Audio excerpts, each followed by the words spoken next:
Yo, what's going on, guys? It's Noah here, breaking down the MLB slate on Draftkings and Yahoo for Thursday, July the 30th. We're going to take a look at Thursday's 8-game slate, talk through some pitchers that I like for today, hit on a couple batters as well. Towards the end of the video, we'll cover a couple team stacks I'm looking at as well in my tournament lineups. We'll hit on Draftkings pricing. We'll switch over to Yahoo, talk about some guys I do like over on Yahoo as well. Just before we do get started, guys, would appreciate it if you would hit that like button down below. Make sure you subscribe to the channel as well if you have not yet. I do have a ton of content coming out for you guys. I'm uploading 2 videos a day now. Now the NBA's here, the season has resumed. Season resumes on the 30th, July 30th, Thursday, which is today. I'm recording this video on Wednesday night. I did already get my video up for the NBA slate for Thursday, the 2-gamer. So if you're playing NBA on Thursday, check out my video that's already on the channel. Maybe after you watch this video, you can go check that one out. I know Draftkings is running some huge tournaments. They have a $4 entry fee Millionaire Maker, which I will definitely have a ton of lineups in. In my overlay, I was looking at how many people were in it. I think there's like 170,000 people in it right now out of I think it needs like 890,000 to fill. So there's a very good chance we get some overlay in NBA tomorrow or Thursday. I do have daily NBA videos. I will have daily NBA videos on the channel, and I do have a video up for Thursday. So check that out. It's on the channel now. Make sure you drop a like on this video. Maybe go leave a like on that video as well. Hit that subscribe button. Click the notification bell so that way you do get notified every time I upload. With all that out of the way, let's go ahead and take a look at pitcher for today. So we have 2 guys over 10K on DraftKings. We got J Happ, which I thought was very surprising. J Happ, the most expensive pitcher on DraftKings today, which doesn't make a whole lot of sense. It's a good matchup, but not a guy I want to pay $10,400 for. And then we have Jose Berrios at $10,200. So on DraftKings, looking at their pricing, I have no interest in either one of these guys. Happ's just not a good strikeout pitcher.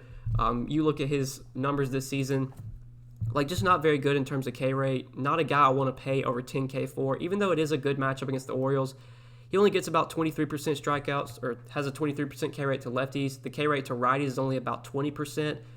There are some strikeouts in this Orioles lineup. I mean, not the best hitters either, but still, 4.3 implied run total is not the lowest. Happ's just not a guy I want to pay $10,400 for.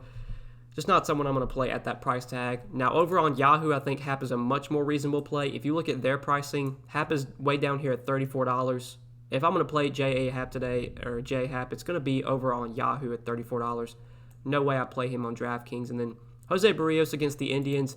I just don't like that matchup. I'd rather go to some of the guys we have for cheaper and better spots. Speaking of which, you do have a guy like Shane Bieber for cheaper. Bieber is an elite pitcher. I think he's one of the best pitchers in the league right now. Looked great in his first start a couple days ago against the Royals. 6 shutout innings, only gave up 4 hits, 1 walk, got 14 strikeouts, 41.9 DraftKings points. This is the kind of upside that Shane Bieber has. Can go out there and get 10, 11, 12 strikeouts no matter what the matchup is. But this is one of the toughest matchups you can get. I mean, this Twins team is just so good top to bottom. They don't have really any easy outs in their lineup. Their 8-hitter is Miguel Sano, so that just kind of shows you how good their lineup is. Not a lot of strikeouts here either, a ton of power. It's a very scary spot for Shane Bieber. He is discounted, though, on DraftKings, which I think makes him somewhat appealing. If this was a good matchup, if Bieber was facing the Orioles today, he would probably be $12K. So we are getting a huge discount on him because of the matchup, which I think makes him somewhat appealing. I just don't know if I can consider him a core play today, given the risk and given the tough matchup against the Twins. Plus, we do have guys cheaper that are in really good spots that we'll talk about in a second. So I will get to some Bieber on DraftKings in my tournament lineups. I just don't think he's going to be a core play for me. However, on Yahoo, I don't think I get to Bieber at all. He's $58. He is really, really expensive. I just can't pay that price tag for him against the Twins. If I'm going to play Bieber today, it's going to be over on DraftKings. But I think the guy that I like most for SP1 is Dinelson Lamet.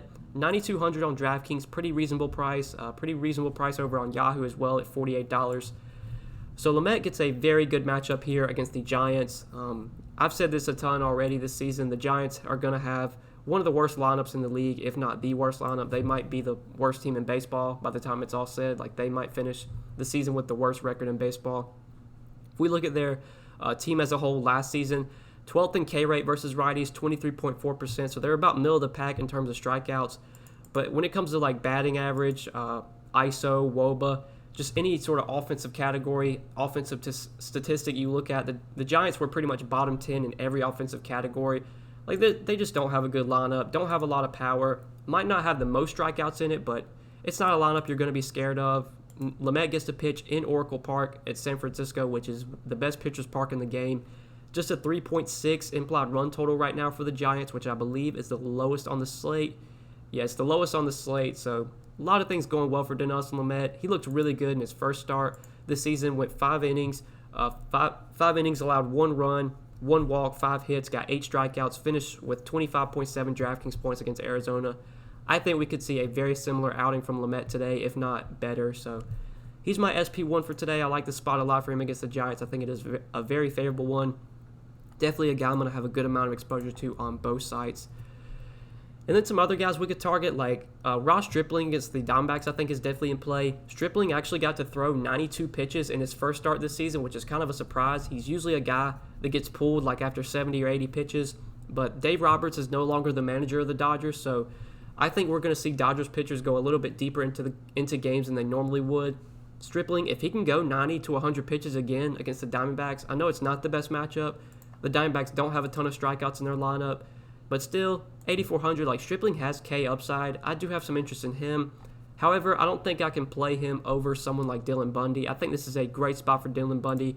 Bundy is definitely my favorite SP2 on the slate. 8,200 on DraftKings, $41 on Yahoo. Hard to not like Bundy here against the Mariners. One of the best matchups you can get in terms of strikeouts and in terms of just facing a weak lineup. Also, the Mariners had the second lowest implied run total on the slate at 3.8 runs. But if we look at their stats last season, just as a whole, as a team, in terms of strikeout rate versus right-handed pitching, they struck out the 4th most, 25.8%. Another team that's just really not good offensively. They were about middle of the pack in pretty much every offensive category you look at. Batting average, they were actually towards the bottom of the league, 235 batting average, which was 3rd worst. But ISO, if you look at ISO, I believe they were middle of the pack. Yeah, 19th in ISO. But still, this is not a lineup that you're really going to be worried about. I mean, Shed Long, J.P. Crawford, not really guys you're worried about. Kyle Lewis, a young prospect that actually has some pop. I would say he's probably their best hitter, honestly. But like Kyle Seager, Evan White, Vogelbach, Nola, Austin Nola, Jose Marmoleos, Malik Smith, like these are just not hitters you're going to be scared of. I like Dylan Bundy a lot here. He was another guy that looked really good in his first start this season with the Angels. Pitched in Oakland, somewhat tough spot. Went 6 2/3 innings, only allowed 3 hits, 1 run, got 7 strikeouts, finished with 28.6 DraftKings points. Bundy's actually been someone I've kind of picked on in the past, especially when he was with Baltimore. But he seems to maybe have fixed things. He's gotten better as the years have gone on. I know 2 years ago, I think it was, I used to pick on Bundy all the time. I used to always stack against him. But he's definitely improved as a pitcher. Maybe now that he's with a new team in the Angels, that can maybe help him. I'm not really sure, but looked good in his first start. Gets a great matchup today against the Mariners at home. I really like Dylan Bundy as an SP2. Pairing Lamet and Bundy still leaves you over 4K remaining per player, so you can definitely fit in some good bats with these two guys, which is probably the way that I'm going to be going. If I was just playing one lineup today, I probably would start with Lamet and Bundy. But then other pitchers that we can maybe target, so not really much that stands out cheaper than Bundy. I don't really want to go to Steven Matz against the Red Sox. Yarbrough against the Braves, don't really want to go there. Robbie Ray has some K upside, but against the Dodgers, I don't think I really want to go there. Brady Singer actually looked pretty good in his first start. 18 DraftKings points against Cleveland, pitched 5 innings, allowed 3 hits, 2 runs, 2 walks, did get 7 strikeouts. Does get a great matchup today against Detroit. Detroit still has a pretty high run total, though, which is somewhat scary, and 5.1 implied runs. But anytime you get a pitcher facing Detroit, especially a right-handed pitcher, that automatically makes me have some interest. 6,800 is not a cheap price, but if we can get 15 to 20 DK points from Singer, I could see him doing that. So he's in play for me at 6,800. Definitely not a core play, but a guy, if I was playing a lot of lineups, I would probably have some exposure to. But that's probably it for me, a pitcher. Ivan Nova, he's facing the Royals. It's a decent matchup. The Royals don't have the best lineup, but Ivan Nova just sucks, man. He's not really good. Even though he's 5,400 and the cheapest pitcher on the slate, I still don't think I'd go there today. I think this is going to be a slate where I really live in the mid-range. Bundy, Lamet, I like a good amount. If you want to go to Bieber, I'm fine with that. But I think a lot of my exposure today is going to go to Bundy and Lamet. Those are the guys I like most. And Singer, you could consider as well. Kevin Gossman is expected to be the long man for the Giants today. Don't really know how deep he's going to pitch into this game. Threw 58 pitches on his last outing against the Dodgers. I'm not sure if he started that game or if he was a reliever in that game. I mean, if we get like 70, 75 pitches from Gossman against the Padres, a right-handed heavy team, I mean, that would make me somewhat interested, but until we can get confirmation there, I don't want to recommend him to you guys. So for now, I'm just going to stick with Bundy and Lamet as my two heavy guys today that I like the most. But let's go ahead and talk about some bats now. A couple hitters that I like. So the Yankees were a team that I was very heavy on Tuesday night, and right now, or Wednesday night, on Wednesday night. And right now it's actually going pretty well. They have 5 runs through 3 innings, I think. Judge, Hicks, and I believe, I can't remember who else. Judge, Hicks, and LeMahieu have all homered through the first 3 innings. So the Yankee stack's looking pretty good Wednesday night. I think I'm going to be going right back to them on Thursday night against John Means. They do have the highest implied run total on the slate at 6.4 runs. And if we look at the pricing, the prices actually came down on some of these guys on DraftKings. Pretty much their whole lineup was like 5K and above on Wednesday night, but we've actually got some good prices today. You got DJ LeMahieu leading off, or projected lead off, and he's only 4,400 on DraftKings. I like that price a ton. I think LeMahieu stands out as one of the best, second base plays in that mid-range. You could even consider him maybe somewhat of a value. This is a guy that should be around 5K, especially when you factor in that he's playing for a team with an over 6 implied run total. Means is someone that does struggle to righties. Last year against righties, he did allow a 317 WOBA, did give up some power to right-handed hitters as well, 1.6 home runs per 9, just a 17.9% K rate, so doesn't really get strikeouts versus righties, gave up a lot of fly balls as well, near 50% fly ball percentage to right-handed hitters. I like this spot a lot for the Yankees. The Yankees just have so many right-handed hitters that mash lefties. LeMahieu, Judge, Torres, Stanton, these guys are all great plays today. Gary Sanchez I like a ton, Urshela. Mike Ford's in the projected lineup, but that's just because he was in the lineup on Wednesday night. You obviously would take him out, and Luke Voit I would expect is going to be in the lineup today. But LeMahieu for 4,400 leading off against Means, playing for this Yankees team with a high implied run total. I like DJ LeMahieu quite a bit on DraftKings at 4,400. I think he really stands out at that price. Over on Yahoo, I think going to the Yankees makes a lot of sense as well. Their price is pretty reasonable. You got LeMahieu at $18 on Yahoo. You can definitely consider him over there. Luke Voit, though, I like quite a bit on Yahoo. He's only $15 at first base. I think he definitely stands out as one of my favorite plays at the first base position. I expect him to be in the lineup, obviously. Mike Ford won't be in the lineup versus a lefty. Take him out and replace him with Luke Voit. Voigt's another guy that hits left-handed pitching well, and like I just showed you, Means struggles to righties, gives up a lot of fly balls to righties, will give up power to right-handed hitters. Not to mention, it's a great hitter's park in Camden Yards, one of the best hitter's parks. Love these Yankees bats. Going to be going right back to him today. On Yahoo, I love Luke Voit. LeMahieu's fine, though. I mean, you can literally stack up this whole team. I have no problem with that. The upside is clearly there. And then one guy I do like on both sites is Giancarlo Stanton. So Giancarlo Stanton just absolutely mashes left-handed pitching. In my opinion, one of the best power hitters versus left-handed pitching. He's up there with guys like JD and Nelson Cruz when it comes to ISO and WOBA versus lefties.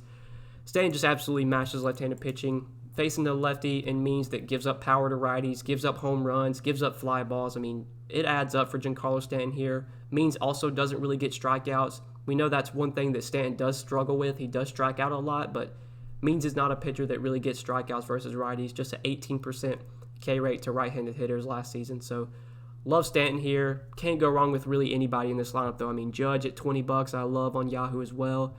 Like I said, LeMahieu you could go to. Urshela's really cheap at third base. You could definitely play him. Gary Sanchez, I would say, is probably my favorite catcher play on the slate. Just love these Yankees bats. Really have no problem with their lineup 1 through 9. I think the whole lineup is in play, especially if you're doing like a 5-man stack. I mean, just mix and match every hitter in this lineup. That's definitely something that I will be doing on Thursday. But really like the Yankees. Another team I think is interesting is the Royals. So the Royals get to face Ivan Nova, and Ivan Nova is just not a good pitcher. I mean, he pitches to contact. He doesn't really get strikeouts. Taking a look at his splits last season, 347 WOBA allowed to lefties, 355 allowed to righties. You look at the K rate, just a 14% strikeout rate to both sides of the plate. Did give up 1.63 home runs per nine to lefties, 1.26 to righties. This Royals lineup, although it's not great, they do have some pop at the top of their lineup, specifically guys like Whit Merrifield, Jorge Soler, Salvador Perez, and Maikel Franco is someone that's shown some power early on in the season. He's actually a pretty good power hitter, especially versus lefties. But even to righties, he hits right-handed pitching well. And on DraftKings, he is minimum salary. He's the stone minimum, 2K. I think he clearly stands out as one of the best value plays on the slate. At third base, I love him at the flat minimum 2K. Franco's actually been red hot as of late. He had a big game the other night with 2 home runs. He had a pretty big game on Wednesday night, or at least he's having a big game on Wednesday night. Now he gets to face a pitcher in Ivan Nova that doesn't get strikeouts, that pitches to contact, gives up home runs. Another great spot for the Royals. Another great spot for Maikel Franco. This whole lineup, man, is pretty much like free besides Whit Merrifield. Whit Merrifield's the only hitter in this lineup over 4K. But then you have like Soler, a great power hitter, 3,600. Salvador Perez, still way too cheap. He's only 2,600. Probably the best catcher play on the slate. Him and Gary Sanchez. I don't expect Ryan McBroom to be in the lineup. I assume Ryan O'Hearn will be in the lineup. And I think Ryan O'Hearn is really cheap. Yeah, Ryan O'Hearn's also the flat minimum 2K. Like, that's another great value.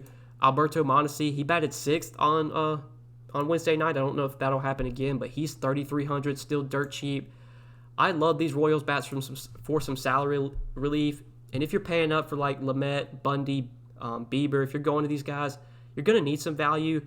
I could definitely see doing like a 5-man Yankee stack and a 3-man Royals stack. Like maybe you play Judge, Stanton, LeMahieu, Gary Sanchez, or maybe you play like Judge, Stanton, LeMahieu, Hicks, and I don't know, Gleyber Torres or something. And then for your 3 Royals, you could play like Maikel Franco, who's minimum salary, Ryan O'Hearn, who's minimum salary, Salvador Perez for 2,600. Like, that's a great way to build out your lineups today, just in my opinion.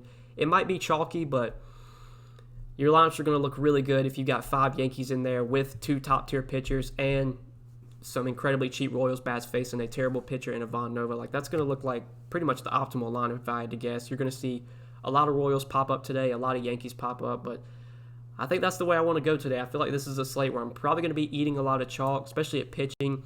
Might get a little weird with my bats. Maybe play some of these guys at the bottom of the lineup for the Royals because I know they won't get much ownership. Or maybe play some guys at the bottom of the lineup for the Yankees. That's a way you could get different. But the Yankees and the Royals right now are standing out as 2 of my favorite teams to target in terms of stacks, just especially the Royals with how cheap they are. I love that stack today.